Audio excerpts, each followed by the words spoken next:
Okay, so the FNAF movie just came out, and I'm going into overdrive thinking about this series. Going over old videos and theories and stuff, just taking it all in. This series has been through a lot, and my mind is always blown by just how far we've come. In fact, in this recent FNAF-induced mania, I managed to do this. I seriously have no idea what I did, but this is gonna be like a whole thing now, for like, the rest of the video. Sorry. FNAF is a really important series for me. For a lot of my childhood, I was absolutely terrified of anything even remotely horror-related. And FNAF was the first thing to kind of wean me off of that piss-baby mentality and lead me down the path of dressing up for Halloween on the first day of October like a sociopath. Anyway, FNAF was really my first horror experience, and way back when I was first experiencing this terrifying, terror-filled scaredness, the way I would cope with my fear was by watching theories. Game theory. Ugh, okay. Oh my god, that fucking hurt. A lot of these theories in retrospect, and at the time too, now that I think about it, were in simple terms, batshit fucking insane. However, there was an undeniable charm to these theories that just cannot be understated. One of these theories that was a big point of contention was the one proposed by the man, the myth, the legendary Matthew Fear Patrick in his first FNAF 2 theory. Yeah, it's not too hard to tell when this was made. Just look at that beautiful, bold text. Watch your calories. Don't you tell me how many calories I need, bitch! This would be the video where he proposed that the murderous PurpleGuy the game introduced was supposed to be the phone guy, also known as the only human character we actually knew about other than the player characters. Who everybody was also theorizing was PurpleGuy, by the way. Now, this is probably going to piss off the more, FNAF illiterate of you in my audience, and give a stark feeling of indifference to everyone else, but I believe this theory with all of my heart, and I held this belief till the first novel came out and actually named that lanky purple son of a bitch. Yep, apparently PurpleGuy wasn't a character that we knew about from the games or anything. He was just some random guy named William Afton from the books. Quick side note, I never really cared for William. All of his motivations are weird and stupid, and he looks really dumb. Oh, and most importantly, why the fuck Really, isn't he purple?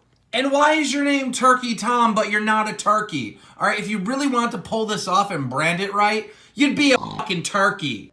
Anyway, this absolutely shattered my little 12-year-old heart, since I was an adamant purple phone believer, because, yeah, it made all the sense, okay? At least back then. Anyone could have believed that it was totally intended.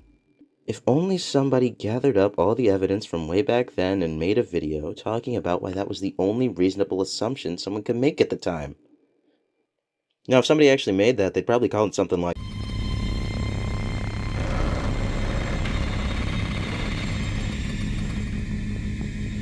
Okay, so we're going to go over all the evidence that pushed for the purple phone theory, and we're going to go over all of the criticisms of the theory, and basically take them down one by one. This theory was mostly supported by FNAFs 1 and 2, with a teensy bit from 3, but it's mostly 2. We're not counting FNAF 4 because that's more closely related to the book series, and FNAF 3 was supposed to be the ending of the story anyway, so, you know, there's no real point in including it. Coincidentally enough, FNAF 4 also completely disproves the purple phone theory by just saying, fuck it, and making him some random guy. So it really holds no place in this debate. Alright, with all that preamble out of the way, let's get to it. The first piece of evidence that I guess you can kind of argue against if you know, have barely a percent of a brain cell in that badass head of yours, is how in the Night 3 phone call, Phone Guy tells the player character, Jeremy Fitzgerald, that his favorite animatronic is, and always has been, Foxy the Pirate. Did Foxy ever appear in the hallway? Probably not. I was just curious. Like I said, he was always my favorite. Later on, if you die and get the Foxy Go Go Go minigame, you get a good look at the purple guy fresh from taking out 5 kids. And what can you see when he lays his eyes on Foxy? A sinister smirk, proving without a shadow Freddy of a doubt that he is the phone guy. Is what I'd say if this theory didn't have one glaring issue. That being the fact that, oh yeah, PurpleGuy is smiling in every one of his fucking sprites. Also, don't you think it makes sense that the serial killer who literally kills people for fun would be smiling because he just offed 5 children? I will say, however, that Scott writing this phone guy line in for no real reason is pretty strange, and it makes sense people conflated it to be as important as they did. The motto back then was, and still kinda continues to be, Scott doesn't do coincidences. Well, okay, we don't talk about that. Or that. Or that! Moving on. The second big evidence is this piece of phone guy dialogue. One more thing. Don't forget the music box. I'll be honest, I never liked that puppet thing. It's always thinking, and it can go anywhere. I don't think the praying mask will fool us. So just don't forget the music box. This is one of the ones where I have nothing else to say other than a hearty and welcome. Scott, what the fuck else could this have been put in for? Seriously, I'm struggling to think of anything else this could have meant. Well, maybe he just thinks it looks creepy, huh? Don't you think he'd be freaked out looking at this? Yo, put that bag back on! Well, dumbass, that'd make sense if he didn't also say, always thinking. Why the fuck would he say that if he didn't think it was possessed by the kid he killed a fucking week ago?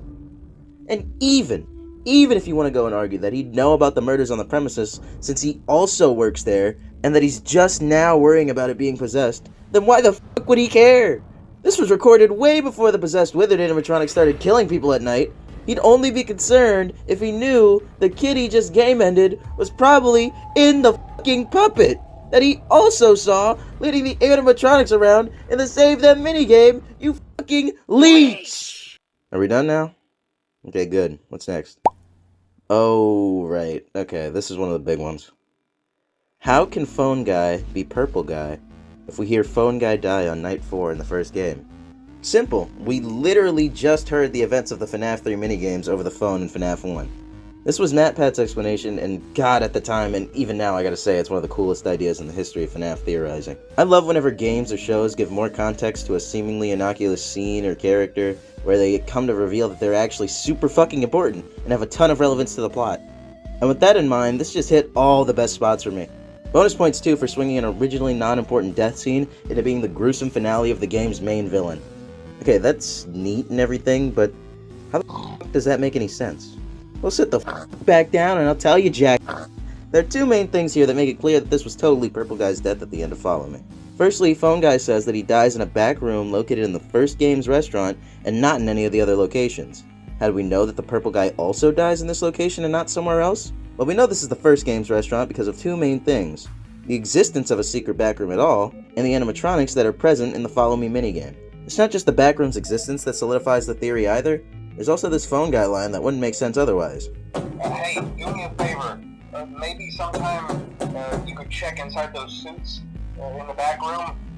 I'm gonna try to hold out until someone checks. Maybe it won't be so bad. Why would the Phone Guy have to sit there and wait in the back room till someone checks for him if he was just working his night shift? All he'd have to do is wait till 6 a.m. like Mike and Jeremy before him. Nope, the only reason he'd have to hold out and wait is if he was dealing with the spirits of the core 4 animatronics outside of their suits. Bam, cut, print, solved. Well, then why do the animatronic screams play when the Phone Guy dies? Easy, those screams aren't from the animatronics at all. That's why more ghostly characters like Golden Freddy, who definitely shouldn't be screaming with his lack of any sort of animatronic voice, still scream in FNAF 1 and 2. Definitively closing the book on this line from the Phone Guy. Okay, so we're almost done. I know I just said that this was the big one, but this is like the big one. Like, the one. Like, this is what I put in the thumbnail.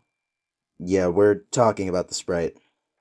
The most damning piece of evidence that I still, to this day, haven't heard a good rebuttal for is this sprite of Purple Guy from the Save Them minigame. You know that thing right there? Yeah? I got a little rant to go on, so sit your ass down for a second. I'm gonna drink. Let me drink a little water.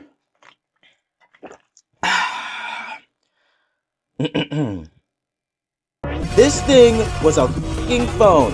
I don't care what the f you say. It's just his big goofy hand. It's an animatronic tampering device. Are you fucking dense? What is an animatronic tampering device, dumbass? That's just a screwdriver. And here's something crazy. Here he is ripping these fucking things apart with his bare fucking hands. Which would be ridiculous if the Purple Guy wasn't a seasoned employee who'd know about taking apart the suits from his time in one of them, like the Phone Guy probably would. Turning the crank will recoil and compress the animatronic parts around the sides of the suit, providing room to climb inside. Please make sure the spring locks are fast and tight to ensure the animatronic devices remain fixed. We will cover this in more detail in tomorrow's session. Bam! You see it right there? There he is talking about the suits like he knows about them. Oh yeah, because he does. I defy you to give me any other explanation that isn't a shitty fucking cop-out, you hack pieces of shit.